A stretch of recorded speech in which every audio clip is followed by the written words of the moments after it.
Wound is the place where light enters you.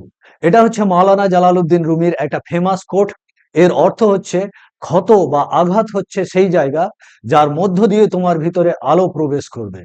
অর্থাৎ ধরো যে জীবনে তুমি অনেক কষ্ট পেয়েছো, অনেক আঘাত পেয়েছো, অনেক তুমি অপমানিত হয়েছো, এর ফলে তোমার মধ্যে অনেক ক্ষত সৃষ্টি হয়েছে, তোমার হৃদয় ক্ষত বিক্ষত হয়ে গেছে, কিন্তু এই ক্ষত স্থানগুলোই হচ্ছে সেই জায়গা যার ভিতর দিয়ে তোমার মধ্যে আলো প্রবেশ করবে, অর্থাৎ তোমার ভিতরে জ্ঞান প্রবেশ করবে।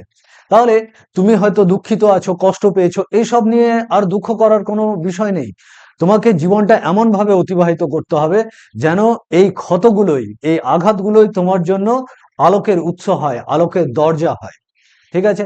তাহলে আমরা কমপ্লেন করব না যে আমি এই কষ্টে পড়েছি, এই অপমানিত হয়েছি, মনে মনে ঘ্যান ঘ্যান করব না। আমরা এমন ভাবে যে জীবন অতিবাহিত করব যেন এই ক্ষত স্থানগুলো, এই আঘাতগুলোই আমাদের আলোক এর উৎস হয়, আমাদের জ্ঞানের সোর্স হিসাবে কাজ করে। তো আজকে আমরা শুরু করব তরঙ্গ গতি। তরঙ্গ গতি বা ওয়েভ মোশন। তরঙ্গ গতি বলতে আমরা কি বুঝি? তরঙ্গ কি? তরঙ্গ হচ্ছে এক প্রকারের আন্দোলন, এক প্রকারের আন্দোলন। তাহলে তরঙ্গ হচ্ছে আন্দোলন, ইংরেজিতে এটাকে বলে ডিস্টারবেন্স। ডিস্টারবেন্স, ডিস্টারবেন্স বা আন্দোলন কি? ধরো কোন একটা বস্তুর মধ্যে কোনো কণা আছে, সে যদি তার সাম্যাবস্থানে থাকে তাহলে সে সাম্যাবস্থায় আছে, কিন্তু তার সাম্যাবস্থান থেকে যদি তাকে সরিয়ে দাও তাহলে সেটাই হচ্ছে ডিস্টারবেন্স ক্রিয়েট করা, বা সেটাই আন্দোলন তৈরি করা। ঠিক আছে? তো তরঙ্গ গতি হচ্ছে এক প্রকারের আন্দোলন, মানে সাম্যাবস্থা বিঘ্নিত করে দাও। তাহলে তরঙ্গ হচ্ছে এক প্রকারের আন্দোলন যা মাধ্যমের এক প্রান্ত থেকে অন্য প্রান্তে চলে যায়। মাধ্যমের এক প্রান্ত থেকে অন্য প্রান্তে চলে যায়, কিন্তু মাধ্যমের কণাগুলির স্থান পরিবর্তন হয় না। ঠিক আছে? তাহলে তরঙ্গ বলতে বোঝা গেল কি? ডিস্টারবেন্স বা আন্দোলন যা মাধ্যমের এক প্রান্ত থেকে অন্য প্রান্তে চলে যায়। ঠিক আছে? কিন্তু মাধ্যমের কণাগুলোর স্থান পরিবর্তন হয় না। কয়েকটা এক্সাম্পল দিলে বিষয়টা আরো ক্লিয়ার হবে। ধরো যে তুমি পুকুরে একটা ঢিল ছুড়লে, পুকুরে ঢিল ছুড়লে তুমি লক্ষ্য করে দেখবে যেখানে ঢিল ছুটছো ওইখানে প্রথমে জল একটু উপরে উঠে যায়, এবং তারপরে এই যে উপরে উঠে যাওয়া সাম্যাবস্থান থেকে এই যে বিঘ্নিত হলো, সাম্যাবস্থানের সাম্যাবস্থা বিঘ্নিত হলো ওই জায়গায়। জলের সাম্যাবস্থান ছিল, জলের উপরের লেয়ারটা একটা স্থির জায়গায় ছিল, সেখান থেকে জলের ওই অংশটা একটু উপরে চলে এলো, মানে সাম্যাবস্থা বিঘ্নিত হলো, অর্থাৎ আন্দোলন সৃষ্টি হলো ওখানে। ওই আন্দোলনটা এবার কি হচ্ছে, একটু ওই যে ডিস্টারবেন্সটা একটা উঁচু জলের অংশের মতো, ডিস্টারবেন্সটা চারিদিকে গোল ভাবে এগিয়ে যাচ্ছে, তাই না? তো এইটা হচ্ছে এক প্রকারের তরঙ্গ গতি। ঠিক আছে? এটা এক প্রকারের তরঙ্গ গতি, কিন্তু তুমি লক্ষ্য করে দেখো জলের কণাগুলো কিন্তু এক স্থান থেকে অন্য স্থানে চলে যাচ্ছে না, জাস্ট সাম্যাবস্থান থেকে একটু উপরে উঠে আবার ফিরে আসছে, তাই না?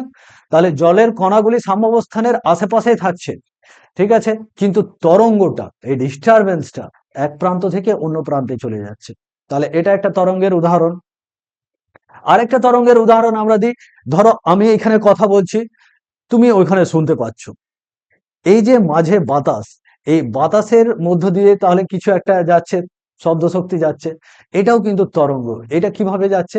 এই যে আমি কথা বলছি তখন আমার সামনে বাতাসটা ভাইব্রেট করছে, বাতাসটা ভাইব্রেট করছে, বাতাসের যে সাম্যাবস্থান সেটা বিঘ্নিত হচ্ছে, এরপরে পরে আবার ভাইব্রেশন, পরের লেয়ার আবার ভাইব্রেশন, এইভাবে ডিস্টারবেন্সটা এগিয়ে যাচ্ছে। বাতাসের কণাগুলো এখান থেকে তোমার কান পর্যন্ত যাচ্ছে না, কিন্তু এই ডিস্টারবেন্সটা, এই ভাইব্রেশনটা, এই অসিলেশনটা এগিয়ে যাচ্ছে, তাই না? এই আন্দোলনটা এগিয়ে যাচ্ছে। তাহলে এটাও এক প্রকারের তরঙ্গ। এবার তরঙ্গকে আমি দুভাগে ভাগ করব। তরঙ্গ দুই ভাগে ভাগ করলাম। প্রথম ভাগ হচ্ছে যান্ত্রিক তরঙ্গ, যান্ত্রিক তরঙ্গ বা স্থিতিস্থাপক তরঙ্গ, স্থিতি স্থাপক তরঙ্গ। আরেকটা হচ্ছে তড়িৎ চুম্বকীয় তরঙ্গ, তড়িৎ চুম্বকীয় তরঙ্গ। এই ভাগটা কিসের ভিত্তিতে করলাম? এই ভাগটা হচ্ছে তরঙ্গ বিস্তারের জন্য মাধ্যমের প্রয়োজন আছে কিনা তার উপর।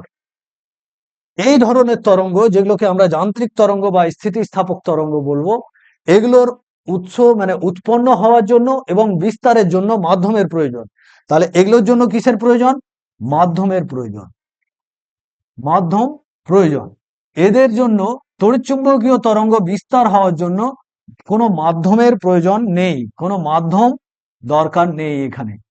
ঠিক আছে, তাহলে মাধ্যমের প্রয়োজন যে সমস্ত তরঙ্গ প্রবাহের জন্য তাদেরকে আমরা বলি যান্ত্রিক তরঙ্গ বা স্থিতিস্থাপক তরঙ্গ। আর যে সমস্ত তরঙ্গ মাধ্যম ছাড়াই প্রবাহিত হতে পারে সেগুলো হচ্ছে তড়িৎচুম্বকীয় তরঙ্গ। ঠিক আছে, তো এই চ্যাপ্টারে মূলত আমরা আলোচনা করব যান্ত্রিক তরঙ্গ নিয়ে। যান্ত্রিক তরঙ্গ, যান্ত্রিক তরঙ্গ নিয়ে আলোচনা করব। আমরা আগে বললাম যে যান্ত্রিক তরঙ্গ প্রবাহের জন্য মাধ্যমের প্রয়োজন। তো যান্ত্রিক তরঙ্গ মাধ্যমের যান্ত্রিক তরঙ্গের উৎপত্তি এবং বিস্তার মাধ্যমের কি কি ধর্মের উপর নির্ভর করে? মাধ্যমের তিনটি ধর্মের উপর নির্ভর করে। তাহলে যান্ত্রিক তরঙ্গ উৎপত্তি, যান্ত্রিক তরঙ্গের উৎপত্তি এবং বিস্তার মাধ্যমের তিনটি ধর্মের উপর নির্ভর করে। নাম্বার ওয়ান হচ্ছে স্থিতি স্থাপকতা, স্থিতি স্থাপকতা। নাম্বার টু হচ্ছে কি? নাম্বার টু হচ্ছে জাড্য। নাম্বার থ্রি হচ্ছে কি? সংশক্তি, সংশক্তি, সংশক্তি বল বা সংশক্তি। তাহলে মাধ্যমের এই তিনটি ধর্মের উপর নির্ভর করে যান্ত্রিক তরঙ্গের উৎপত্তি এবং বিস্তার। একটু আলোচনা করি কিভাবে ডিপেন্ড করে, স্থিতি স্থাপকতার উপর কিভাবে ডিপেন্ড করে। দেখো, যখন তুমি মাধ্যমের কোনো একটা কণাকে তার সাম্যাবস্থান থেকে সরিয়ে দাও তখন স্থিতিস্থাপকতার জন্য কি হয়, ওই কণাটা পূর্বের অবস্থায় ফিরে আসে। পূর্বের অবস্থায় ফিরে আসা তার মধ্যে একটা টেন্ডেন্সি থাকে, এটাই তো স্থিতিস্থাপকতা। তো এই যে পূর্বের অবস্থায় ফিরে আসার টেন্ডেন্সি, এইটার জন্যই কিন্তু একটা কণার আন্দোলন শুরু হয়, একটা কণার মধ্যে ডিস্টারবেন্স শুরু হয়। কণাটাকে কোনো জায়গায় টেনে নিয়ে গিয়ে রেখে দিলে কিন্তু আন্দোলন হতো না, ডিস্টারবেন্স কন্টিনিউ করতো না, জাস্ট গিয়ে ওখানে থেকে যেত। ঠিক আছে, তাহলে স্থিতিস্থাপকতার প্রয়োজন, যেন কণাটার পূর্বের জায়গায় ফিরে আসার টেন্ডেন্সি থাকে, তবেই কিন্তু অসিলেশনটা হবে। নাম্বার টু হচ্ছে জাড্য। জাড্য যদি না থাকতো তবুও সমস্যা ছিল। জাড্যটা কি? জাড্যটা হচ্ছে এই যে কণাটার সাম্যাবস্থানে ফিরে আসার টেন্ডেন্সি, কণাটা সাম্যাবস্থানে ফিরে আসে বটে কিন্তু এসেই থেমে যায় না। কেন? জাড্য। তার যে গতিশক্তিটা সেই মুহূর্তে তৈরি হয়, যে গতিবেগটা তৈরি হয়, সেটা সঙ্গে সঙ্গে জিরো হয় না, সাম্যাবস্থান ক্রস করে উল্টো পাশে চলে যায়। এই জন্য কণাটা দুলতে থাকে, একটা কণা দুলতে থাকে। তাহলে স্থিতিস্থাপকতা ও জাড্যের জন্য কোনো কণায় যদি একবার আমরা ডিস্টারবেন্স দিই, একবার যদি আমরা সাম্যাবস্থান থেকে তাকে সরিয়ে দিই, তাহলে সেটা বারবার দুলতে থাকে। এটা হলো। এবার সংশক্তিটা কি? সংশক্তি হচ্ছে একই ধরনের দুটো কণার মধ্যে যে আকর্ষণ বল, এটাকে বলা হয় সংশক্তি। এখন ধরো মাধ্যমের কোনো একটা কণা, এইটা, একে এইখান থেকে সাম্যাবস্থান, এটা সাম্যাবস্থান থেকে কিছু দূরে নিয়ে গিয়ে ছেড়ে দিলে সে আবার ফিরে আসার চেষ্টা করে, কিন্তু থামতে পারে না জাড্যের কারণে, আবার এইদিকে চলে আসে। এইভাবে ধরো অসিলেট করছে। কিন্তু এইভাবে অসিলেট করার সময় সংশক্তির জন্য কি হয়, এর পাশের যে কণাটা, এই পাশের কণাটাকে তো এ একটা আকর্ষণ বল দিয়ে ধরে আছে। তাহলে যখন এই কণাটা নিজে উপরে যাচ্ছে তখন এ ওকে টেনে উপরের দিকে নিয়ে যাচ্ছে, তাই না? এও একে টেনে উপরের দিকে নিয়ে যাচ্ছে। এর ফলে কি হচ্ছে, এই কণার যে সাম্যাবস্থান থেকে বিচ্যুতি, সেটার জন্য এই কণারও সাম্যাবস্থান থেকে বিচ্যুতি হচ্ছে, এইটার জন্য এর পাশেরটারও সাম্যাবস্থান থেকে বিচ্যুতি হবে। এইভাবে কিন্তু তরঙ্গ এক জায়গা থেকে অন্য জায়গায় চলে যাচ্ছে সংশক্তির জন্য, তাই না? একজনকে যদি আমি সাম্যাবস্থান থেকে দূরে সরিয়ে দিচ্ছি, তো বাকিগুলোও সাম্যাবস্থান থেকে দূরে সরে যাচ্ছে। এইভাবে কিন্তু তরঙ্গ মাধ্যমের এক প্রান্ত থেকে অন্য প্রান্তে চলে যাচ্ছে, বা ডিস্টারবেন্স মাধ্যমের এক প্রান্ত থেকে অন্য প্রান্তে যাচ্ছে। তাহলে যান্ত্রিক তরঙ্গ উৎপত্তি এবং বিস্তারের জন্য পদার্থের বস্তুর তিনটে ধর্ম প্রয়োজন। নাম্বার ওয়ান হচ্ছে স্থিতিস্থাপকতা, নাম্বার টু হচ্ছে জাড্য, নাম্বার থ্রি হচ্ছে সংশক্তি। তাহলে যান্ত্রিক তরঙ্গের যদি এবার আমরা সংজ্ঞা দিতে চাই, তাহলে কিভাবে সংজ্ঞাটা দিব? দেখো, যান্ত্রিক তরঙ্গের মেন যে প্রপার্টি, সেটা হচ্ছে মাধ্যমের প্রয়োজন।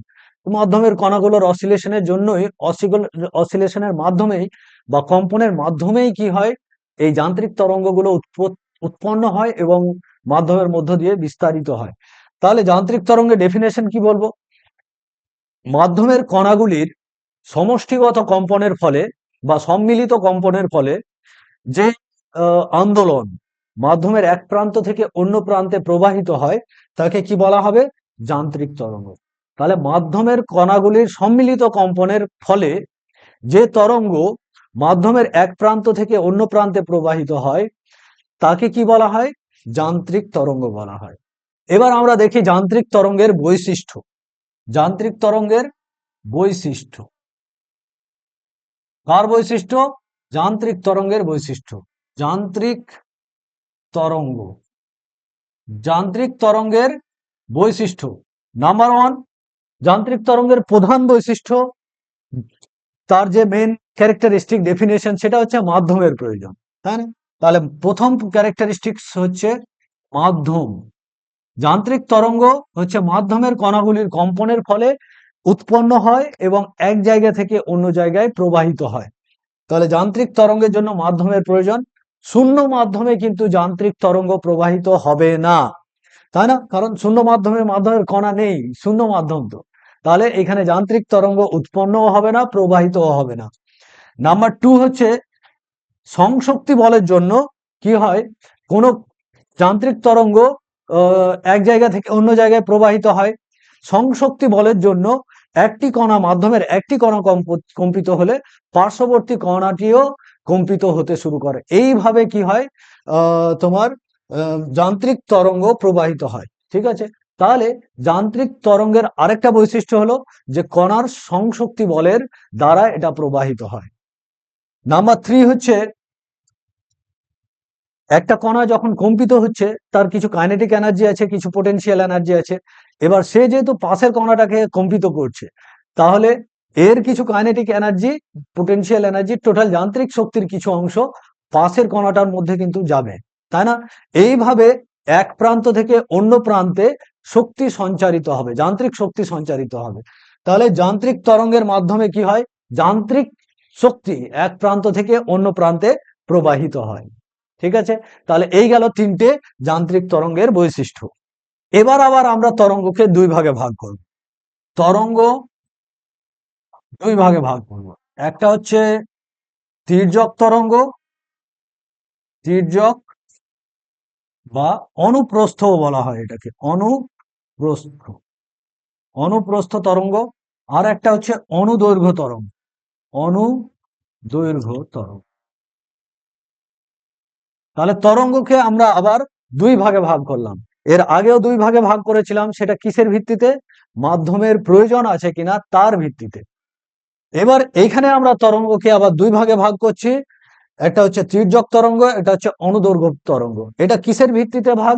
এটা হচ্ছে যে মাধ্যমের কণাগুলির কম্পনের যে দিক তার উপর, মাধ্যমের কণাগুলোর, মাধ্যমের কণার কম্পনের দিক অনুযায়ী, কম্পনের দিক অনুযায়ী, মাধ্যমের কণাগুলির কম্পনের দিক অনুযায়ী তরঙ্গকে আমরা দুই ভাগে ভাগ করতে পারি। একটা হচ্ছে তির্যক তরঙ্গ, আর একটা হচ্ছে অনুদৈর্ঘ্য তরঙ্গ। তো একটু এক্সপ্লেন করি যে মাধ্যমের কণার কম্পনের দিক অনুযায়ী বলতে কি বোঝায়। দেখো, যদি আমি এরকম একটা টান করা তারকে, এরকম টান করা তারকে এইভাবে টান করা আছে, এটা কোনো একটা সলিড কোনো একটা জিনিস আছে, খুঁটি বা কিছু, ধরো সেইখান থেকে একটা টান করা তার আছে এইভাবে। এই তারটাকে যদি এই প্রান্তে ধরে একটু এইভাবে দুলিয়ে দিই, তাহলে কি হবে, এরকম ভাবে আন্দোলন একটা এদিক থেকে ওইদিকে আমরা যেতে দেখব। এই ক্ষেত্রে দেখো, এই যে তারের কণাগুলো, তারের কণাগুলোর কম্পন কিভাবে হচ্ছে, যে কোনো একটা কণা দেখো, এই কণাটা এইরকম ওপর নিচে কম্পিত হচ্ছে, তাই না? ওপর নিচে কম্পিত হচ্ছে। তাহলে তরঙ্গ প্রবাহিত এই দিকে হচ্ছে, আর আমার এই যে কণাগুলোর আন্দোলন হচ্ছে কোন দিক বরাবর, এইখান থেকে এইদিকে আবার এইদিকে এইভাবে যাওয়া আসা করবে, তাই না? তাহলে তরঙ্গ প্রবাহিত হচ্ছে এইদিকে, আর আমার কণাগুলোর কম্পন হচ্ছে তার পারপেন্ডিকুলার দিকে, তার লম্ব দিকে। যদি এরকম কোনো তরঙ্গ হয় যেখানে তরঙ্গের প্রবাহের দিক আর মাধ্যমের কণাগুলির কম্পনের দিক যদি পরস্পরের লম্ব হয়, তাহলে তাকে কি বলা হবে? তির্যক তরঙ্গ বা অনুপ্রস্থ তরঙ্গ। বোঝা গেল? তাহলে এটা একটা অনুপ্রস্থ তরঙ্গের উদাহরণ। আর একটা এক্সাম্পল দেখো, এক্ষুনি যেটা বললাম আমরা, যে পুকুরে যদি আমরা ঢিল ফেলি, ঢিল ফেললে কি হচ্ছে, তরঙ্গটা কিন্তু এইভাবে পুকুরের উপরিতলে, যে জলের উপরিতলের পৃষ্ঠ, সেই পৃষ্ঠ বরাবর তরঙ্গটা এগিয়ে যাচ্ছে, কিন্তু জলের যে কম্পন হচ্ছে সেটা হচ্ছে ওপর নিচে, তাই না? তাহলে তরঙ্গটা এইভাবে এগিয়ে যাচ্ছে, ডিস্টারবেন্সটা এইভাবে পুকুরের সারফেস বরাবর এগিয়ে যাচ্ছে, কিন্তু জলের কম্পন হচ্ছে এই পৃষ্ঠ বরাবর উপর নিচে, মানে পরস্পরের পারপেন্ডিকুলার। তাহলে সেটাও কিন্তু একটা তির্যক তরঙ্গ, তাই না?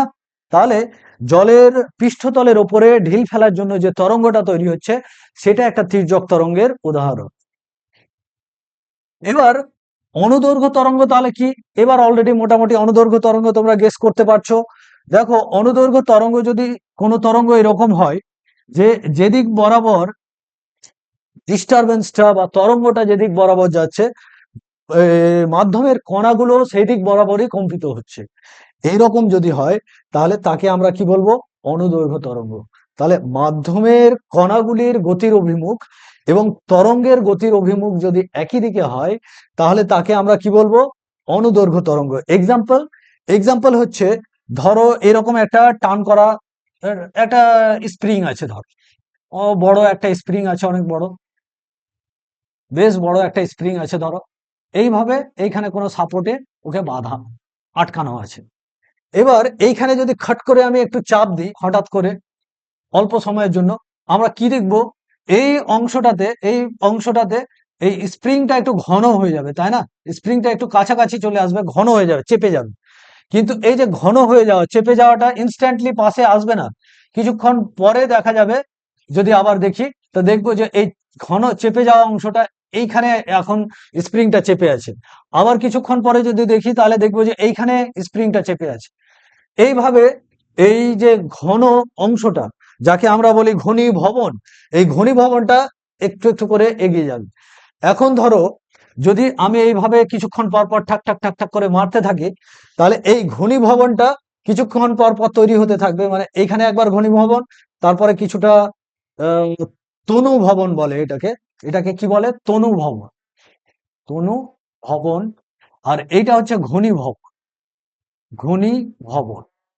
যেখানে ঘন হচ্ছে সেটা ঘনীভবন, যেখানে ঘনত্বটা কমছে স্প্রিং এর পাকগুলোর, সেখানে হচ্ছে তনু ভবন। তাহলে কি হবে? একটা ঘনীভবন, একটা তনু ভবন, একটা ঘনীভবন, একটা তনু ভবন। এইভাবে কিন্তু আমার তরঙ্গটা, ডিস্টারবেন্সটা এই প্রান্ত থেকে ওই প্রান্তে যাবে। তাহলে এইখানে দেখো তরঙ্গের দিকও এইদিকে, আবার আমার এই যে স্প্রিং এর কণাগুলো, যেখানে ঘনীভবন হচ্ছে সেখানে ভাবো কণাগুলো এইভাবে যাচ্ছে, তাই না? যেদিকে তরঙ্গ সেদিকে, কিংবা তার উল্টো দিকে, মানে তরঙ্গর দিকের সঙ্গে কি প্যারালাল, ঠিক আছে, পারপেন্ডিকুলার নয়, প্যারালাল দিকেই কম্পিত হচ্ছে। তাহলে এইটা একটা কি অনুদৈর্ঘ্য ত্বরণের, অনুদৈর্ঘ্য তরঙ্গের এক্সাম্পল, ঠিক আছে? এই যে আমি কথা বলছি, আমার এই যে শব্দটা বাতাসে এগিয়ে যাচ্ছে, এটাও কিন্তু একটা অনুদৈর্ঘ্য তরঙ্গ। কিভাবে হয়? দেখো, যখন আমি কথা বলছি আমার মুখের কাছে বাতাসের লেয়ার গুলো কিছুটা চেপে যাচ্ছে, কাছাকাছি চলে আসছে। ধরো প্রথমে বাতাসের লেয়ার গুলো সবই একই দূরত্বে এইভাবে ছিল, কল্পনা করো অনেকগুলো লেয়ার, ঠিক আছে, বাতাসের অনেকগুলো লেয়ার, সব একটা নির্দিষ্ট ডেনসিটি, মানে একই তুমি ডিস্টেন্সে লেয়ার কল্পনা করবে, তাই না? এবার কি হচ্ছে, যখন আমি এখানে কথা বলছি এই কাছাকাছি লেয়ার গুলো চাপাচাপি হয়ে যাচ্ছে, প্রেসারের কারণে কাছাকাছি চলে আসছে। পরে এখনো লেয়ার গুলো কাছাকাছি আসেনি, কিছুক্ষণ পরে এদের ডিস্টারবেন্স পাশে যাবে, এইভাবে যাবে। এবার তারপরে আমি আবার কিছু বলছি, আবার চাপছে, সেটা পরপর যেতে থাকছে, তাই না? তাহলে এই যে শব্দ প্রবাহ হচ্ছে এইভাবে, এটাও কিন্তু একটা অনুদৈর্ঘ্য তরঙ্গ। দেখো, এই যে টান করা তারের তির্যক তরঙ্গটা, এই তির্যক তরঙ্গের ক্ষেত্রে দেখো যে এই পয়েন্টগুলো, এই পয়েন্টগুলো ধরো নিচের দিকে যাওয়ার টেন্ডেন্সি তৈরি হয়েছে, মানে এবার নিচের দিকে যাচ্ছে, এটা ম্যাক্সিমাম পয়েন্ট, এটা নিচের দিকে যাবে, এরপরে কি হবে, এর পাশের পাশের পয়েন্টটা ম্যাক্সিমাম পয়েন্টে যাবে। এর জন্যই তো তরঙ্গটা এগিয়ে যাচ্ছে, মানে এই তরঙ্গ, যে পি আর কিউ পয়েন্ট, এগুলোকে তরঙ্গ শীর্ষ বলে। কি বলে? তরঙ্গ শীর্ষ। তরঙ্গ শীর্ষটা কি হচ্ছে, ধীরে ধীরে সামনের দিকে এগিয়ে যাবে, এরপরে এই পয়েন্টটা তরঙ্গ শীর্ষ হবে, তাই না? এইভাবে তার মানে ধীরে ধীরে এগিয়ে যাবে। তো পি আর কিউ এই দুটোকে বলা হয় তরঙ্গ শীর্ষ, আরটাকে কি বলা হয়? তরঙ্গ পাদ। তরঙ্গ পাদ, ঠিক আছে, তরঙ্গ পাদ। পি আর কিউ এই দুটো বিন্দু দেখো আহ, একই দিকে আছে এবং তাদের বিস্তার একই, তাহলে এই দুটো কি সমদশা সম্পন্ন কণা, তাই না? এইখানে দেখো এই যে কণাটা, এটার নাম দিচ্ছি ধরো এস, আর এটার নাম দিচ্ছি টি। এই দুটো কিন্তু বিপরীত দশা সম্পন্ন, কারণ এস হচ্ছে এখন উপরের দিকে যাওয়ার টেন্ডেন্সি আর টি হচ্ছে নিচের দিকে যাওয়ার টেন্ডেন্সি। তাহলে এই দুটো হচ্ছে বিপরীত দিকে বিপরীত দশা সম্পন্ন কণা। এস টি, এটাকে যদি আমরা বি পয়েন্ট বলি, তাহলে এস আর বি হচ্ছে সমদশা সম্পন্ন, এ আর টি হচ্ছে সমদশা সম্পন্ন, তাই না? তাহলে যে সমস্ত কণাগুলির বিস্তার একই হয় এবং একই দিকে যাওয়ার টেন্ডেন্সি থাকে, সেগুলো সব সমদশা সম্পন্ন, ঠিক আছে? তাহলে আমরা বুঝলাম এইখানে তরঙ্গ শীর্ষ বলতে কি বোঝায়, তরঙ্গ পাদ বলতে কি বোঝায়, সমদশা সম্পন্ন কণা বলতে কি বোঝায়, আমরা সেগুলো দেখলাম। অনুদৈর্ঘ্য তরঙ্গ কঠিন, তরল এবং গ্যাস তিন প্রকার মাধ্যমে প্রবাহিত হতে পারে। কেন? কারণ অনুদৈর্ঘ্য তরঙ্গ কিভাবে প্রবাহিত হচ্ছে দেখো, আয়তন পরিবর্তন করে করে, মানে কোথাও চাপ বাড়ছে সেখানে আয়তন কমছে, আবার পরে সেই চাপটা পরের লেয়ারে যাচ্ছে, এইভাবে কিন্তু তরঙ্গটা এগিয়ে যাচ্ছে, তাই না? তাহলে অনুদৈর্ঘ্য তরঙ্গ কঠিনের মধ্যে ওই রকম ঘটনা ঘটতে পারে যে কোনো এক জায়গায় একটু চাপ বাড়ছে, সেই চাপটা ধীরে ধীরে পরের স্তর থেকে পরের স্তরে এইভাবে এগিয়ে যাচ্ছে। তরলেও এটা ঘটতে পারে, গ্যাসের ক্ষেত্রেও এটা ঘটতে পারে। তো অনুদৈর্ঘ্য তরঙ্গ কঠিন, তরল এবং গ্যাস এই তিনটের মধ্যে প্রবাহিত হতে পারে। আর অনুদৈর্ঘ্য তরঙ্গ শূন্য মাধ্যমে কখনোই প্রবাহিত হয় না, কারণ কোনো অনুদৈর্ঘ্য তরঙ্গ, এক কথায় শূন্য মাধ্যমে তো একটাই তরঙ্গ প্রবাহিত হয়, সেটা হচ্ছে তড়িৎচুম্বকীয় তরঙ্গ। তো তড়িৎচুম্বকীয় তরঙ্গ কিন্তু অ্যাকচুয়ালি তির্যক তরঙ্গ, ঠিক আছে? তাহলে অনুদৈর্ঘ্য তরঙ্গ সর্বদা কোনো মাধ্যমের ভিতর দিয়েই প্রবাহিত হবে। অনুদৈর্ঘ্য তরঙ্গ স্থিতিস্থাপকই হতে হবে, অন্য কোনো উপায় নেই, ঠিক আছে? এবং অনুদৈর্ঘ্য তরঙ্গ তিন প্রকার মাধ্যমের মধ্য দিয়েই প্রবাহিত হতে পারে। তিন প্রকার মাধ্যম অর্থাৎ কঠিন, তরল এবং গ্যাসীয়, এই তিন প্রকার মাধ্যমের মধ্য দিয়েই অনুদৈর্ঘ্য তরঙ্গ প্রবাহিত হতে পারে। তির্যক তরঙ্গ সর্বদা কঠিন পদার্থের মধ্যে তৈরি হয়। তরল এবং গ্যাসের মধ্যে সাধারণত তির্যক তরঙ্গ তৈরি হয় না। কেন? কারণ তির্যক তরঙ্গ তৈরি করার ক্ষেত্রে আমরা কি দেখছি, কণাগুলো তরঙ্গের বিস্তারের পারপেন্ডিকুলার দিকে অসিলেট করছে, তাই না? তির্যক তরঙ্গের ক্ষেত্রে কণাগুলো যেদিকে তরঙ্গ প্রবাহিত হচ্ছে তার পারপেন্ডিকুলার দিকে, তার অবিলম্ব দিকে অসিলেট করছে বা কম্পিত হচ্ছে, তাই তো? তো এইটা হওয়ার জন্য যেটা হচ্ছে যে মাধ্যমের কোনো একটা স্তর যখন তার সাম্যাবস্থান থেকে সরে যাচ্ছে, তখন পাশের স্তরটাকেও নিয়ে উপরের দিকে যাচ্ছে, এর ফলে তরঙ্গটা সৃষ্টি হচ্ছে, তাই না? তির্যক তরঙ্গটা। কিন্তু তরল এবং গ্যাসের ক্ষেত্রে দেখো, একটা স্তর যদি এইভাবে উপরের দিকে যেতে চায়, পাশের স্তরটাকে সে নিয়ে উপরে উঠতে পারে না। তাদের মধ্যে যে কোহেসিভ ফোর্স বা সংশক্তি বল, সেটা অতটা স্ট্রং নয়। ওই জন্য একটা তরলের স্তর বা একটা বাতাসের স্তর যখন এইভাবে উপরে ওঠে, পাশের স্তরটাকে সে নিয়ে উপরে যেতে পারে না। এর ফলে তির্যক তরঙ্গটা সৃষ্টি হয় না হচ্ছে তরল এবং গ্যাসের ক্ষেত্রে। বোঝা গেল? তাহলে একটা স্তর আর একটা স্তরে যখন যায়, তখন যেটা তৈরি হয় সেটাকে আমরা বলি কৃন্তন পীড়ন। তো কৃন্তন পীড়ন সহ্য করার ক্ষমতা আছে কার? কঠিনের।